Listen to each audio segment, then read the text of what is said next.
चलो दाखला नंबर 21 જોઈએ। રવિએ પહેલી બે એકમ કસોટીમાં 70 અને 75 ગુણ મેળવેલા હતા। હવે તેણે ત્રીજી કસોટીમાં કેટલા ન્યૂનતમ ગુણ મેળવવા જોઈએ કે જેથી તેની સરેરાશ ઓછામાં ઓછા 60 થવા જોઈએ। 60થી ઓછું સરાસરી ના થવી જોઈએ। સરાસરી એટલે ત્રણેયનો સરવાળો ભાગ્યા 3 કરું તો એ 60થી નીચે 60 ચાલે, પણ 60થી ઓછામાં ઓછા 60 હોય, 60થી નીચે ના હોવા જોઈએ। 60થી વધારે ગમે તેટલા હોઈ શકે, તો એને ઓછામાં ઓછા કેટલા માર્ક્સ લાવવા પડે, બરાબર? કે એની ઓછામાં ઓછા એટલા માર્ક્સ લાવે તો એની ટકાવારી 60 થતી હોય। તો જોઈએ, તો આપણે એમ કહીએ કે ધારો કે ત્રીજી કસોટીમાં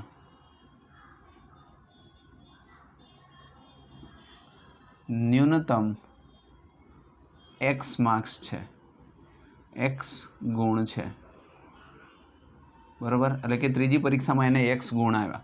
હવે આપણે સરાસરી જોઈએ તો શું આવે?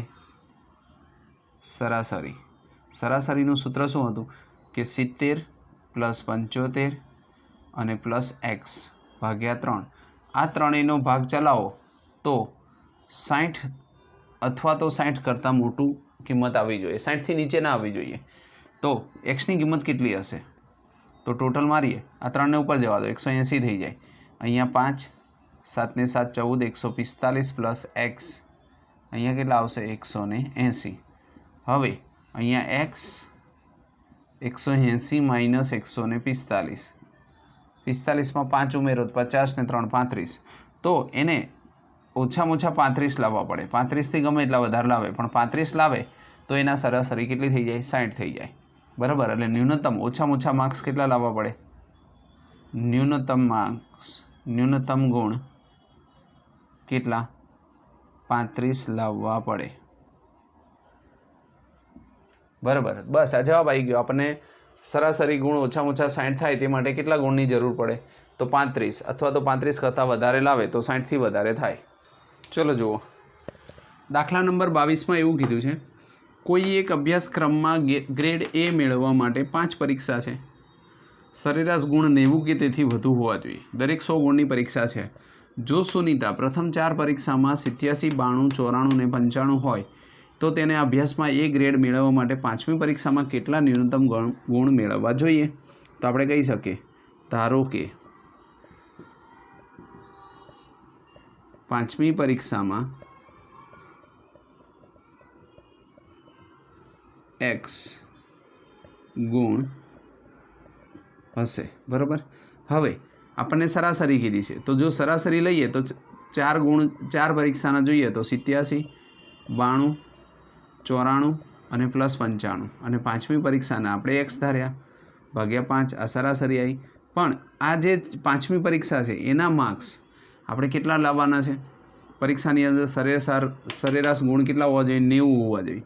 90 કે તેથી વધારે વધુ હોવા જોઈએ, 90થી ઓછા ના હોવા જોઈએ। કાં તો 90 આવે અથવા તો 90થી વધારે। તો એક્સની કિંમત કેટલી મૂકશું કે જેથી કરીને એની સરાસરી 90 અથવા 90 કરતાં વધારે હશે? તો આપણે એ ન્યૂનતમ માર્ક્સ શોધવાના છે, બરાબર છે? તો જોઈએ, આનું ટોટલ મારીએ તો કેટલા થશે? 5 ને 4 9, 10 11, 11 ને 7 11 અને 7 એટલે 18, વધી 1 9 ને 9 9 9 27 ને 1 28, 29 30 30 ને 6 36, અને પ્લસ શું આપ્યું છે? x ભાગ્યા 5, અને અહીં કેટલા આપ્યા છે? 90। આને ઉપર લઈ જઈએ તો આપણને શું મળશે? 368 + x 9 5 અને 45 450। હવે હું આને ઉપર જવા દઉં તો આપણે કહી શકીએ કે એક્સની કિંમત આપણને મળશે 450માંથી 368 કાઢી નાખીએ, 10માંથી 8 જશે તો 2, અહીંયા કેટલા આવશે? 4 10 4 14માંથી 6 જાય તો 8, બરાબર? તો એને 82 અથવા તો 82 કરતાં વધારે માર્ક્સ લાવવા પડે। એટલે કે છેલ્લી પરીક્ષામાં, 5મી પરીક્ષામાં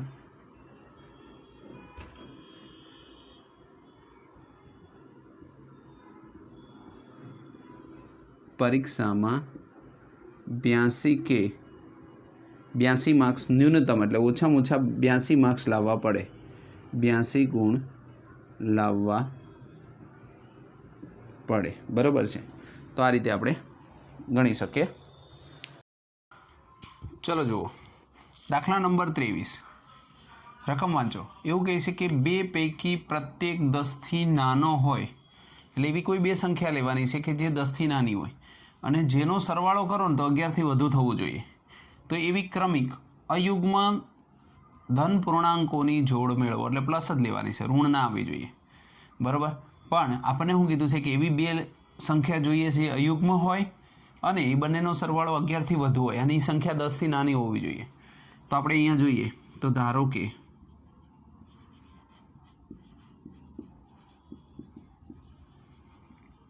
અયુગ્મ સંખ્યા આપણે ધારી લઈએ x અને x+2 છે.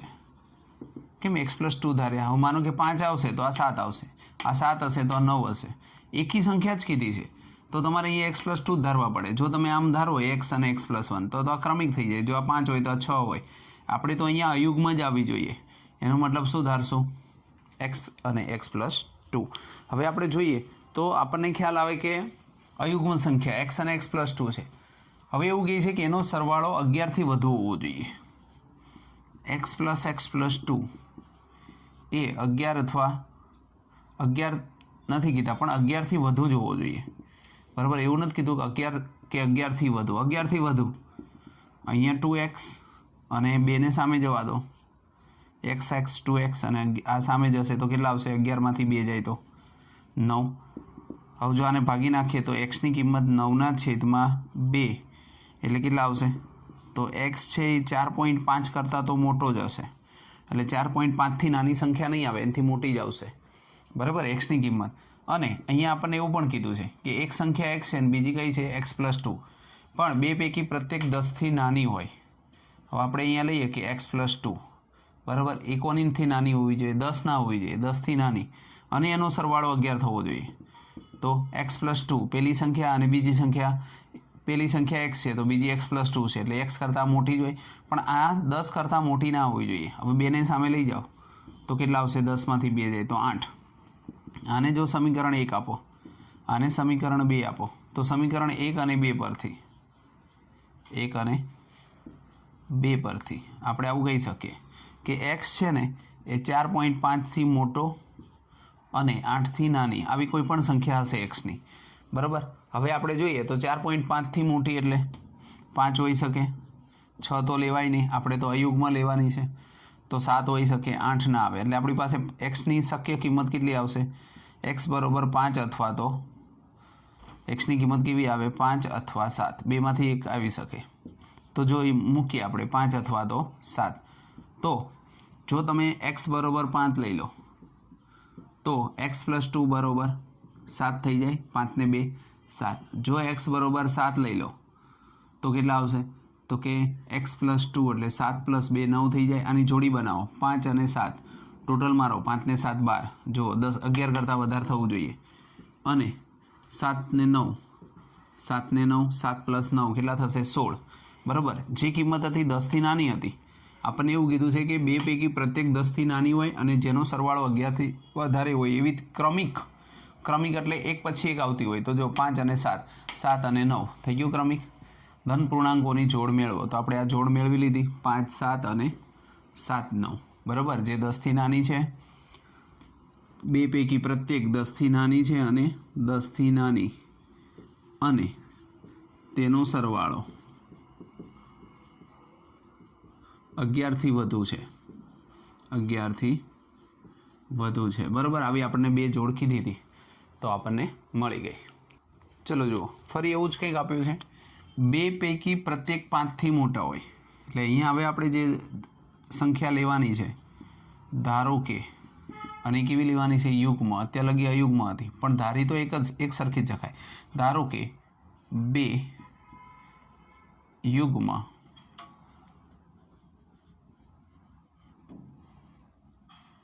ધન પૂર્ણાંક x અને x+2 છે. આપણને બે ધન પૂર્ણાંક મળી ગઈ. હવે શું કહે છે? એ પ્રત્યેક 5થી મોટો છે, એટલે કે x છે ને એ બી 5થી મોટો છે અને x+2 એ પણ 5થી કેવા છે? મોટા છે. બરાબર. હવે આને આપણે જોઈએ તો આને આ બાદ લઈ જાઓ તો x અહીં કેટલા થશે? 5માંથી 2 જાય તો 3 થઈ ગયું. એટલે 5 અહીંયા 2 છે એને સામે લઈ જાઓ તો 5માંથી 2 જશે તો કેટલા આવશે 3. એનો મતલબ કે x એ 3 અથવા 3 કરતાં મોટો છે. બે પૈકી પ્રત્યેક 5થી મોટો હોય અને જેમનો સરવાળો 23થી ઓછો હોય. એટલે અહીંયા જોઈએ તો આ 3થી x મોટો છે એટલે 5થી મોટો તો થવાનો જ બરાબર. આને આપણે સમીકરણ 1 આપીએ, આને સમીકરણ 2 આપીએ અને હવે આપણે એવું કહીએ કે જેમનો સરવાળો 23થી ઓછો છે, 23થી ઓછો હોય, 23થી વધવા ના જોઈએ, એનો મતલબ કે x + x + 2 આનો સરવાળો 23થી વધારે ના થવો જોઈએ, 23થી ઓછો થવો જોઈએ બરાબર છે. 23થી ઓછો હોય. હવે આપણે આની ગણતરી કરીએ તો x અને x એટલે 2x, આ 2 સામે જાય તો કેટલા આવશે 21, 2 વડે ભાગી નાખો તો કેટલા આવશે 10.5. ઓકે. હવે આ 10.5 x કરતાં નાનો છે, આને સમીકરણ 3 આપીએ. હવે 1 અને 2 અને 3 પરથી 1, 2 અને 3 પરથી બરાબર. તો આપણે જોઈએ કે x એ 5 કરતાં મોટો છે અને 10.5 કરતાં નાનો છે. તો xની કિંમત 5થી મોટી અને 10.5ની વચ્ચે આવે છે. તો હવે આપણે આની અંદર જોઈએ તો 5 કરતાં મોટી સંખ્યા અને આપણે બેકી જ લેવાની છે કે જેમનો સરવાળો કેટલો 23થી ઓછો થવો જોઈએ. તો 5થી મોટી સંખ્યા એટલે 6. 5થી મોટી સંખ્યા એટલે કઈ આવશે તો કે 6, 8, 9, 10.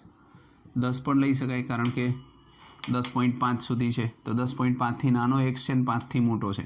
તો હવે જો તમે 6 લઈ લો તો બીજી સંખ્યા 8 આવશે કેમ કે આપણે ધાર્યું છે હું x અને x + 2. એક સંખ્યા 6 હોય તો બીજી 8 હોય, આ બંનેનું ટોટલ મારો 14 થાય. એક 8 લઈ લો તો બીજી કેટલી આવે 10 આવે, આ બંનેનું ટોટલ મારો તો 18 થઈ જાય. હવે એક 10 લઈ લો તો બીજી કેટલી આવે 12, આ બંનેનું ટોટલ મારો તો 22 થઈ જાય બરાબર. તો 23થી વધારે થતી નથી. એનો મતલબ કે આ 3 જ આપણી પાસે સંખ્યા મળશે બરાબર છે. આપણને 3 જોડ મળશે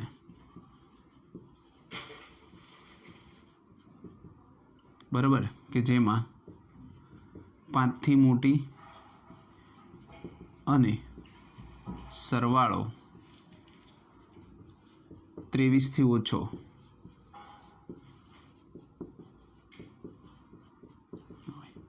બરાબર છે.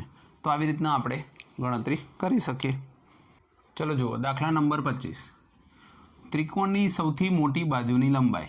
માનો કે કોઈ પણ ત્રિકોણ દોરીએ, આપણે કાટકોણ ત્રિકોણ દોરીએ તો ત્રિકોણની સૌથી મોટી બાજુની લંબાઈ, માનો કે આને આપણે x લઈ લઈએ, સૌથી મોટી બાજુની લંબાઈ અહીંયા એવું કીધું છે સૌથી નાની બાજુની લંબાઈ કરતાં 3 ગણી છે. સૌથી નાની બાજુની લંબાઈ આપણે x ધારી લઈએ તો સૌથી મોટી બાજુ એની કરતાં 3 ગણી છે.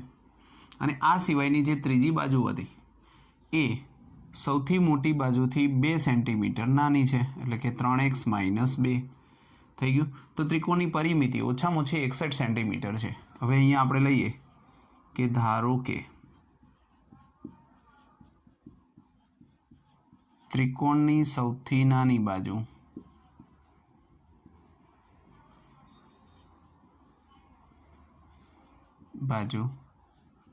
x છે તો સૌથી મોટી બાજુ કઈ થશે?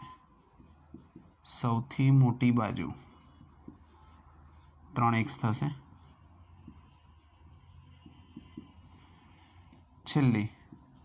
છેલ્લી બાજુ 3x - 2 કેમ કે એની કરતાં 2 નાની છે, મોટી કરતાં 2 સેન્ટીમીટર જેટલી નાની છે. થઈ ગયું. હવે આની પરિમિતિ, ત્રિકોણની પરિમિતિ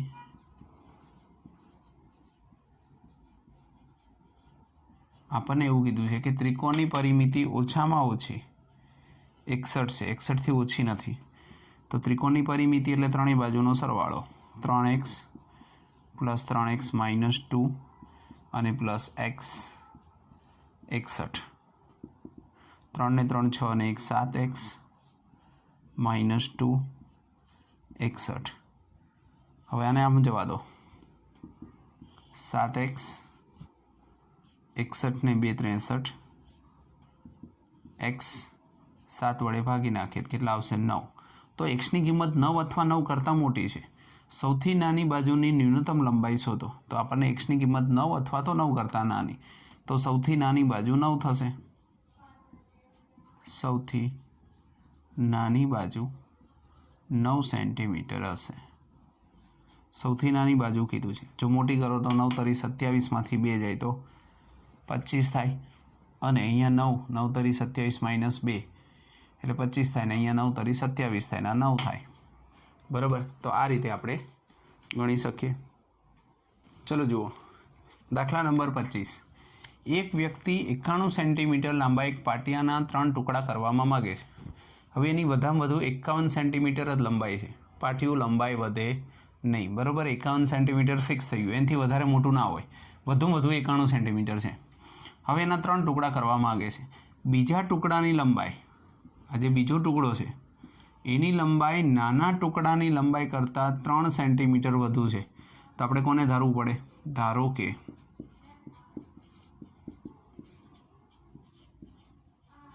પાટિયાના નાના ટુકડાની લંબાઈ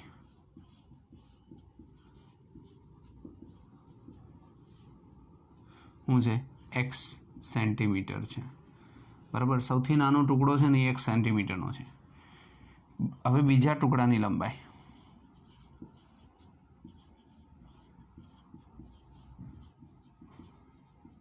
એની કરતાં 3 સેન્ટીમીટર વધારે છે, બરાબર છે। અને સૌથી નાના ટુકડાની લંબાઈ કરતાં 3 સેન્ટીમીટર, અને ત્રીજા ટુકડાની લંબાઈ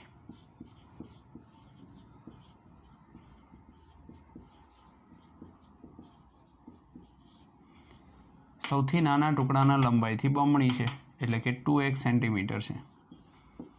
ઓકે, હવે શરત એવી આપી છે કે 91 સેન્ટીમીટર લાંબુ એક પાટિયું છે, ત્રીજા ટુકડાની બીજા ટુકડાની લંબાઈથી ઓછામાં ઓછી 5 સેન્ટીમીટર વધુ હોય, પણ એ બીજી શક્યતા છે।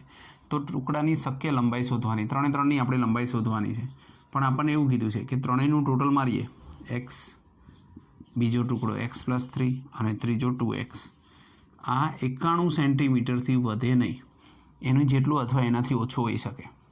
હવે ટોટલ મારીએ તો કેટલા થશે? 4x, અહીંયા કેટલા? 3 સામે જશે, 91માંથી 3 જશે તો કેટલા આવશે? 88। હવે આપણે આને 4 વડે ભાગી નાખીએ તો 88ને તમે 4 વડે ભાગો તો કેટલા આવશે?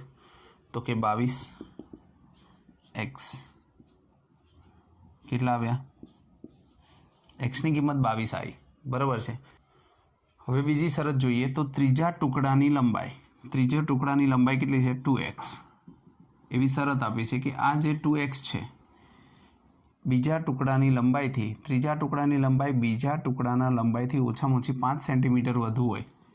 ઓછામાં ઓછી કેટલી વધારે હોય? તો કે આ બીજો ટુકડો છે એનાથી 5 સેન્ટીમીટર ઓછામાં ઓછી, બરાબર, એનાથી વધુ હોઈ શકે। તો આટલી વધારે હોઈ શકે, જો અહીં 5 હોય, 6 હોય, 7 હોય, પણ ઓછામાં ઓછી 5 સેન્ટીમીટર વધારે તો છે જ। આ 2x છે આની કરતાં 5 સેન્ટીમીટર વધારે તો છે જ, બરાબર। હવે આપણે આની શરત જોઈએ તો શું થાય? 2x, x અને અહીંયા 8, એક્સને એમાં જ આવવા દો, તો x એ 8 અથવા 8 સેન્ટીમીટર કરતાં વધારે હોય। અહીંયા આપણી પાસે એક સમીકરણ 1 હતું, અહીંયા સમીકરણ 2 આવ્યું। હવે 1 અને 2 પરથી, 1 અને 2 પરથી જોઈએ તો 8 કરતાં x મોટો અને 22 કરતાં નાનો, બરાબર। તમને એવું કીધું કે વધુ હોય તો સૌથી નાના ટુકડાની શક્ય લંબાઈ શોધો। તો સૌથી નાના ટુકડાની શક્ય લંબાઈ કઈ હોય?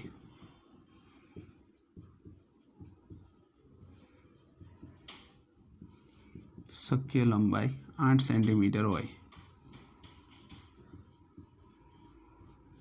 બરાબર।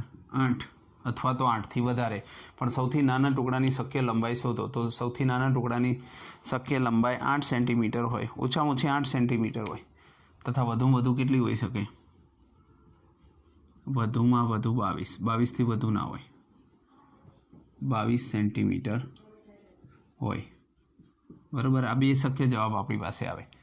સૌથી નાના ટુકડાની શક્ય લંબાઈ શોધો, તો ઓછામાં ઓછી 8 હોય ને વધુમાં વધુ કેટલી હોવી જોઈએ? 22 હોઈ શકે।